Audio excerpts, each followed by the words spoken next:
Sir Shantagowda ಅಂತೇಳಿ JDS ಇಂದ 10ನೇ ತಾರೀಕಿಂದ ತಂಬಾಕು ಮತ್ತು ಗುಟ್ಕಾ ಬ್ಯಾನ್ ಅಂತ ನೀವು ಹೇಳ್ತಾ ಇದ್ದೀರಾ. ಖುಷಿ ಆಯ್ತಾ ಬೇಜಾರಾಯ್ತಾ? ಖುಷಿ ಸರ್, 100%. ನಾನು ಯುಟಿ ಖದರ್ ಸರ್ ಅದನ್ನು ಮಾಡಿದ್ದಕ್ಕೆ ತುಂಬ ಖುಷಿಯಾಗಿದ್ದೀನಿ. ಆದರೆ ನಮ್ಮ ಇದೇನಂದರೆ 2018ರಲ್ಲಿ ಒಂದ್ಸಲಿ ಬ್ಯಾನ್ ಅಂತ ಆಗಿ ಇವತ್ತು ಬ್ಯಾನ್ ಆಗಿ ಮಾನ್ಯ ದಿನ ಬೆಳಿಗ್ಗೆ 2 ಪ್ಯಾಕೆಟ್ ಆಗಿ ಬಂತು. ಅಲ್ಲ, ಅವತ್ತು ಕೂಡ ಒಟ್ಟಿಗೆದಾಗ ನಾನೇ ಬ್ಯಾನ್ ಮಾಡಿದ್ದೆ ಹೆಲ್ತ್ ಮಿನಿಸ್ಟರ್ ಇದ್ದಾಗ 2014 5ರಲ್ಲಿ.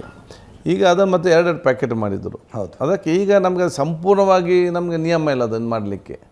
ಅದೇ ಜೊತೆಯಲ್ಲಿ ಮಾರಬಾರ್ದು ಅಂತೇಳಿ ನಾವು ಇವತ್ತು ತಂದು ನಿಲ್ಲಿಸ್ತೇವೆ. ನಿಯಮಗಳು ಈ ರೀತಿ ಇದೆ ನಮ್ಮದು. ಅಂದ್ರೆ ಜೊತೆಗೆ ಮಾರಬೇಡಿ ನೀವು ಅಂತ, ಅಂದರೆ ಸಪ್ರೇಟ್ ಮಾಡಿ ಇದನ್ನು ಒಟ್ಟಿಗೆ ಅದು ನಿಕೋಟಿನ್ ಮತ್ತು ಇದು ಜೊತೆಯಲ್ಲಿ ಇರಬಾರ್ದು. ಓಕೆ, ಇದಕ್ಕೆ ಟೊಬ್ಯಾಕೋ. ಅಲ್ಲ, ಈ ಹೊಸ ನಿಯಮ ಇವತ್ತಿಂದ ಹೊಸ ನಿಯಮ ನಾವು ಇವರೇನು ಒಂದು ಶಾಪಲ್ಲಿ 2 ಕೂಡ ಇರಬಾರ್ದು. ಒಂದು ಶಾಪ್ ಇಲ್ಲಾಂದ್ರೆ 2 ತಗೊಳ್ಳೋದು, ಅಲ್ಲೇ ಮಿಕ್ಸ್ ಮಾಡೋದು ಇವರು. ಸರ್, ನೀವು ಚಾಪೆ ಕೆಳಗೆ ಹೋದ್ರೆ ಜನ ರಂಗೋಲಿ ಕೆಳಗೆ ಹೋಗೋರು ಇರ್ತಾರೆ. ನಿಮಗೆ ಹೇಳ್ತೀರಿ ಅಡಿಕೆ ಬೆಳೆಗಾರರಿಗೆ ಮಾಡಿ, ನಾವು ಬೇರೆ ಅಡಿಕೆ ನಾವು ಹೇಗೆ ಬ್ಯಾನ್ ಮಾಡೋದು? ಅಲ್ಲ, ಬ್ಯಾನ್ ಮಾಡಬಾರ್ದು ಸರ್. ಬೇರೆ ತಂಬಾಕನ್ನು ನಾವು ಹೇಗೆ ಮಾಡಲಿಕ್ಕೆ ಕಾನೂನು ನಮ್ಗೆ ಅವಕಾಶನೇ ಇಲ್ಲ.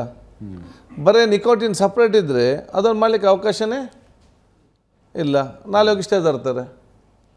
ಯಾವ ರೀಸನ್ ಬೇಕಲ್ಲ ಅದಕ್ಕೆ. ಕಂಪ್ನಿಯವರು ಹೊಸ ಸಿಸ್ಟಮೇ ಹುಡುಕತ್ತಾರೆ ಸರ್. ನಾವು ಆ ಥರ ಅರ್ಧ ಅಂತ ಕೊಟ್ಟಾಗ ಆಯ್ತದೆ. ಅದಕ್ಕೆ ಮತ್ತೆ ಇದೆ, ಅಡಿಕೆ ಬೆಲೆ ಬಿತ್ತು, 100 ರೂಪಾಯಿ ಕಡಿಮೆ ಆಯಿತು, 500 ರೂಪಾಯಿ ಕಡಿಮೆ ಆಯಿತು ಅಂತ ಇವತ್ತು ಪ್ರಾರಂಭ ಮಾಡಿದ್ದಾರೆ. ಸರ್, ಗೌರ್ಮೆಂಟಲ್ಲಿ ಫ್ರೀ ಇಲ್ಲ, ಕೇಂದ್ರ ಸರ್ಕಾರ ಮಾಡಿದಾಗ 200 ರೂಪಾಯಿ ಇದ್ದ ಸಿಗರೇಟ್ ಪ್ಯಾಕ್ 320 ರೂಪಾಯಿ ಮಾಡಿ, ಹಾಗಾದರೂ ಮಾಡಿ. ಅದೇ ಬೆಸ್ಟ್. ಈಗ ರೈತರಿಗೆ ಫ್ರೀ ಸ್ಕೀಮ್ ಕೊಡ್ತಾ ಇದೀವಿ ಅಂತ ಅಲ್ಲ ಜನಗಳಿಗೆ. ರೈತರಿಗೆ ಒಂದು ಸ್ವಲ್ಪ ಸಪೋರ್ಟ್ ಮಾಡಿದ್ರೆ ಏನು ಕಮ್ಮಿ ಆಗಲ್ಲ ಅನ್ಕೊಂತೀವಿ ಸರ್. ಕೃಷಿ ಸಚಿವರು ಬಂದಾಗ ಕೇಳೋಣ ಅವನ. ರಕ್ಷಿತ್ ಅಂತ, ನಾನು ಕಾನೂನು ವಿದ್ಯಾರ್ಥಿ BMS ಕಾಲೇಜ್ ಆಫ್ ಲಾ ಇಂದ. ಈಗ ಇವ್ರದೇ ಒಂದು ಫಾಲೋ ಅಪ್ ಪ್ರಶ್ನೆ ಸರ್. ಈಗ ನಾವು 1 ವರ್ಷಕ್ಕೆ ನೀವು ಬ್ಯಾನ್ ಮಾಡಿರುವಂಥದ್ದು ನೋಟಿಫಿಕೇಶನಲ್ಲಿ ಬಂದಿದೆ, ನಿಯಮ ಆಗಿರುವಂಥದ್ದು. 1 ಇಯರ್ ಮಾಡೋದು ಹಿಂದೆ ಒಬ್ಜೆಕ್ಟಿವ್ ಏನು, 2 ಇಯರ್ಸ್ ಯಾಕೆ ಮಾಡಿಲ್ಲ, ಇಲ್ಲ ಪರ್ಮನೆಂಟಾಗಿ ಬ್ಯಾನ್ ಯಾಕೆ ಮಾಡಿಲ್ಲ? ನಂಬರ್ 1. ನಂಬರ್ 2 ಪ್ರಶ್ನೆ ಏನಂದರೆ, ಸಿಗರೆಟ್ಸು ಟೊಬ್ಯಾಕೋಯಿಂದ ಆಗುವಂಥದ್ದು, ಜನರಿಗೆ ಬಹಳ ಅಪಾಯಕಾರಿ ಆಗಿರುವಂಥದ್ದು ಸಿಗರೆಟ್ಸ್ ಕೂಡ. ಅದರಿಂದನೂ ಕೂಡ ಪ್ಯಾಕೆಟ್ ಮೇಲೆ ಬರ್ದಿರ್ತಾರೆ ವಾರ್ನಿಂಗ್ ಅಂತ ಬಂದಿರುತ್ತೆ. ಎಲ್ಲ ಮೂವೀಸಲ್ಲೂ ನಾವು ನೋಡ್ತೀವಿ, ಅಂದರೂ ಜನ ಅದನ್ನು ಕನ್ಸ್ಯೂಮ್ ಮಾಡ್ತಾರೆ on A daily basis. So ಅದನ್ನು ಯಾಕೆ ಬ್ಯಾನ್ ಮಾಡಿಲ್ಲ? ಆಮೇಲೆ 3rd ಪ್ರಶ್ನೆ ಸರ್, ಈಗ ನಾವು ಹೋಟೆಲ್ಗಳೆಲ್ಲ ಹೋಗ್ತಾ ಇದ್ದೀವಿ, but package foods are more dangerous sir. Why? Because everything has edible vegetable oil, ಅಂದರೆ ಪಾಮ್ ಆಯಿಲಲ್ಲಿರುವಂಥದ್ದು ಸ್ಯಾಚುರೇಟೆಡ್ ಫ್ಯಾಟ್ಸ್ ಬಹಳ ಜಾಸ್ತಿ ಇದೆ. ಆ ಸ್ಯಾಚುರೇಟೆಡ್ ಫ್ಯಾಟ್ಸಿಂದ ಕಾರ್ಡಿಯೋವ್ಯಾಸ್ಕ್ಯುಲರ್ ಡಿಸೀಸಸ್ ಬಹಳ ಜಾಸ್ತಿ ಆಗ್ತಾ ಇದೆ. ಸೊ ಅದಕ್ಕೆ ತಾವು ಪ್ಯಾಕೇಜ್ಡ್ ಫುಡ್ಸ್ ಕಡೆ ಏನು ಗಮನ ಕೊಡ್ತೀರಾ? ಯಾವ ಹೆಲ್ತ್ ಸೇಫ್ಟಿ ಸ್ಟ್ಯಾಂಡರ್ಡ್ಸ್ನ ಹೆಂಗೆ ನೀವು ಮೇಂಟೈನ್ ಮಾಡ್ತೀರಾ? ಈಗ ಫಸ್ಟ್ ನೀವು ಯಾಕೆ 1 ವರ್ಷ ಅಂತ ಕೇಳಿದ್ದೀರಿ. ಅಂದರೆ ನಮಗೆ ನಿಯಮ ಪ್ರಕಾರ ಇರುವುದೇ 1 ವರ್ಷ. ಅದಕ್ಕೆ ನಾವೇನು ಮಾಡ್ತೇವೆ, ಈ 1 ವರ್ಷ ಮಾಡ್ತೇವೆ, ಮತ್ತೊಂದು ತಿಂಗಳು ಬಿಟ್ಟು ಇನ್ನೊಂದು ವರ್ಷ ಆ ರೀತಿ ಮಾಡ್ತೇವೆ. ನಾವು ಎಲ್ಲಿ ಸ್ವಲ್ಪ ಹೆಚ್ಚು ಕಮ್ಮಿ ಇದೆ ಕೋರ್ಟಿಗೆ ಹೋಗಿ ಸ್ಟೇ ತರ್ತಾರೆ, ಇವರಿಗೆ ಪ್ರೊವಿಷನ್ ಇಲ್ಲ ಅಂತ. ಇದೇ ಬಂದದಕ್ಕೆ ತೆಲಂಗಾಣದಲ್ಲಿ ಅವರು ತಂದಿದ್ದಾರೆ. ಓಕೆ, 2ನೇದು ತಾವು ಇವತ್ತು ಫುಡ್ ಪ್ಯಾಕೇಜಿಂಗ್ ಬಗ್ಗೆ ಗುಟ್ಕಾ ಬ್ಯಾನ್ ಮಾಡ್ತೀರಿ, ಸಿಗರೇಟ್ ಯಾಕೆ ಬ್ಯಾನ್ ಮಾಡಿ? ಸಿಗರೇಟ್ ನೋಡಿ, ಸಿಗರೇಟ್ ಕೂಡ ನಾನು ಅವತ್ತು ಮಿನಿಸ್ಟರ್ ಇದ್ದಾಗಲೇ ಮುಂಚೆ ಸಿಂಗಲ್ ಸಿಗರೇಟ್ ಕೊಡ್ತಾಯಿದ್ರು. ವಿದ್ಯಾರ್ಥಿಗಳು ಸ್ವಲ್ಪ ಕಿಸಲ್ ದುಡ್ಡು ಕೂಡ ಸಿಂಗಲ್ ಹೇಳ್ತಾರೆ ಅಂತ ಹೇಳಿಕೊಂಡು ಸಿಂಗಲ್ ಮಾರಲಿಕ್ಕೇ ಇಲ್ಲ, ಅದು ಬಹುಶಃ ಪ್ಯಾಕೆಟೇ ಮಾರಬೇಕಂತೇಳಿ ನಾವು ಸಿಸ್ಟಮ್ ಮಾಡಿದೆವು. ಅದು ಕೂಡ ನಮ್ಮ ಈ 100 ಮೀಟ್ರ್ ಹತ್ತಿರ ಕೂಡ ಸ್ಕೂಲ್ ಹತ್ತಿರ ಕೂಡ ಮಾರಬಾರ್ದು ಅಂತೇಳಿ. 2ನೇದು ಮುಂಚೆ ಬರೀ ಸಣ್ಣದೊಂದು ವಾರ್ನಿಂಗ್ ಮಾತ್ರ ಇತ್ತು. ಈಗ ಬ್ಯಾಕ್ ಸೈಡ್ 3/4 ಆಗಿದೆ. ಅವತ್ತು ನಾನು ಇದ್ದಾಗ ಕಾನೂನಲ್ಲಿ ನಾವು ಸ್ಟಾರ್ಟ್ ಮಾಡಿದ್ದೆವು. ಅದಲ್ಲದೆ ಯಾವುದೇ ನಮ್ಮ ಅಡ್ವರ್ಟೈಸ್ಮೆಂಟ್ ಗೌರ್ಮೆಂಟ್ನವರು ಯಾವುದೇ ಸಿಗರೇಟ್ ಕಂಪನಿಯಿಂದ ನಾವು ಯಾವುದಕ್ಕೂ ಕೂಡ ಸ್ಪಾನ್ಸರ್ ತಗೊಳ್ಬಾರ್ದು. ಮತ್ತು ಈ ಪಿಕ್ಚರ್ನಲ್ಲಿ ಮುಂಚೆ ಬರ್ತಿತ್ತು ಅಡ್ವರ್ಟೈಸ್ಮೆಂಟ್, ಅದನ್ನು ಹಾಕಬಾರ್ದು ಅಂತ ಅದು ಆ ಒಂದು ಕಾನೂನು ತಂದೆವು.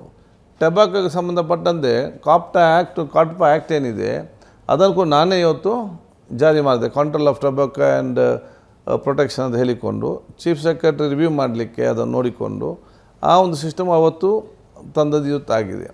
ನೀವು ಹೇಳಿದಾಗೆ ಒಂದು ಕಡೆ ನೀವು ಹೇಳ್ತೀರಿ ಸಿಗರೇಟ್ ಯಾಕೆ ಟೊಬ್ಯಾಕೋ ಫುಲ್ ನಿಲ್ಲಿಸಲಿಕ್ಕೆ ಆಗೋದಿಲ್ಲ ಅಂತೇಳಿ, ಇನ್ನೊಂದು ಕಡೆ ಸ್ವಲ್ಪ ಆ ಕಡೆ ಹೋದರೆ ಟೊಬ್ಯಾಕೋ ವೆಲ್ಫೇರ್ ಬೋರ್ಡ್ ಅಂತೇಳಿ ಬೇರೆ ಒಂದು ಇದೆ, ಇವನು ವೆಲ್ಫೇರ್ ಮಾಡಲಿಕ್ಕೆ. ಅಲ್ಲ, ಆವಾಗ ಎಲ್ಲ ರೈತರು ಬಂದು ನಾನು ಮಾಡಿದಾಗ ಇಡೀ ರೈತರು ಬಂದು ಕೂತ್ಕೊಂಡು ಈ ಸಿಂಗಲ್ ಸಿಗರೇಟ್ ಕೂಡ ಬ್ಯಾನ್ ಮಾಡಬೇಕಂತ ಚರ್ಚೆ ಫೈಲ್ ಮೂವ್ ಮಾಡಿದಾಗ ಎಲ್ಲ ನಮ್ಮ ಟೊಬ್ಯಾಕೋಗೆ ನಮಗೆ ತೊಂದರೆ ಆಗ್ತದೆ, ಆ ಮೈಸೂರು ಹುಣಸೂರು ಕಡೆಲ್ಲ ಕೂತ್ಕೊಂಡು ಮತ್ತು ಇದು ನಾವು ಅನುಷ್ಠಾನ ಮಾಡಿದ್ರು ಕೂಡ ಇದು ನಮ್ಗೆ ಅನುಷ್ಠಾನ ಮಾಡಲಿಕ್ಕೆ ಇಂಪ್ಲಿಮೆಂಟ್ ಮಾಡಲಿಕ್ಕೆ ಕಷ್ಟ. ಇದು ಎಲ್ಲ ಕಳ್ಳತನದಿಂದ ಅಲ್ಲಿ ಇಲ್ಲಿ ಎಲ್ಲವೂ ಕೂಡ ಇವತ್ತು ಪ್ರಾರಂಭ ಆಗ್ತದೆ. ನಾನು ಕೇಳುವಂಥದ್ದು ಎಲ್ಲವೂ ಕೂಡ ಸರ್ಕಾರವೇ ಯಾಕೆ ಹೀಗೆ ಮಾಡಬೇಕಂತ ಭಾವನೆ. ಜನರೇನು ಸೆಲ್ಫ್ ಡಿಸಿಪ್ಲಿನ್ ಆದರೆ ಇದೆಲ್ಲ ಕೂಡ ಭಾಳಷ್ಟು ಕಡಿಮೆ ಆಗ್ತದೆ. ಆದಾಗ ನಮ್ಮ ದೇಶಕ್ಕೆ ನಮ್ಮ ನಾಗರಿಕದ ಒಂದು ವ್ಯವಸ್ಥೆ ದೊಡ್ಡ ಸಮಸ್ಯೆ.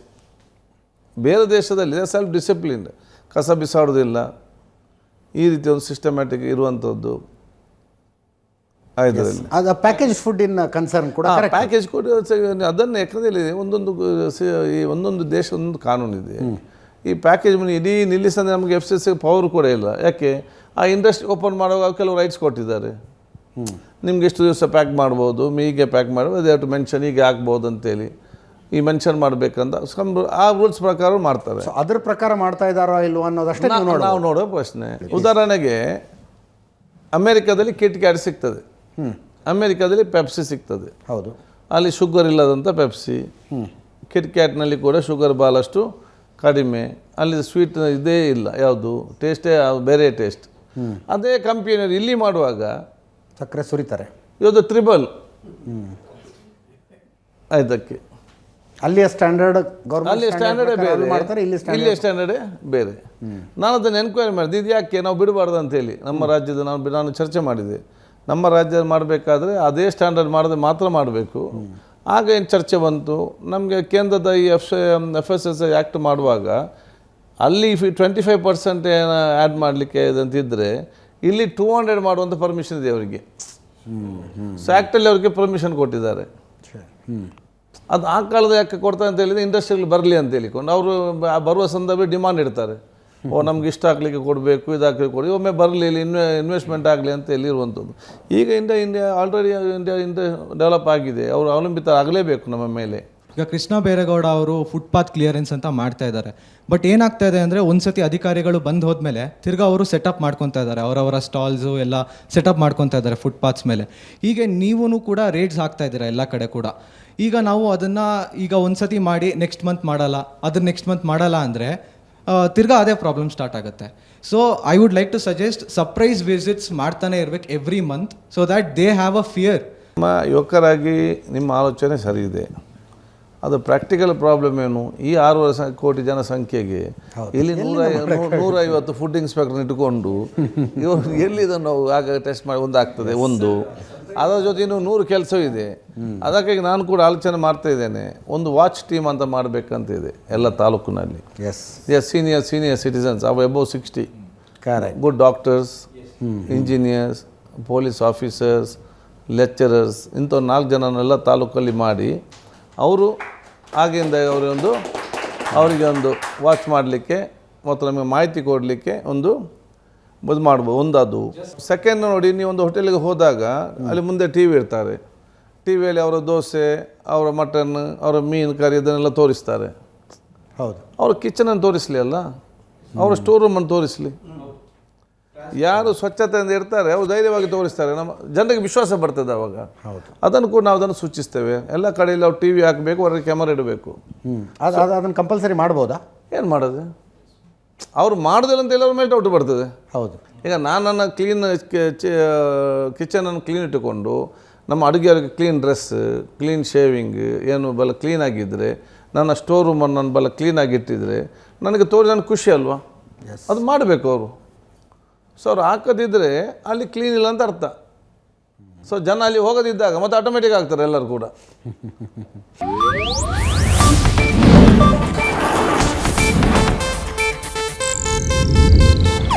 ಇದು ಏಷ್ಯಾನೆಟ್ ನ್ಯೂಸ್ ನೆಟ್ವರ್ಕ್ ಪ್ರಸ್ತುತಿ.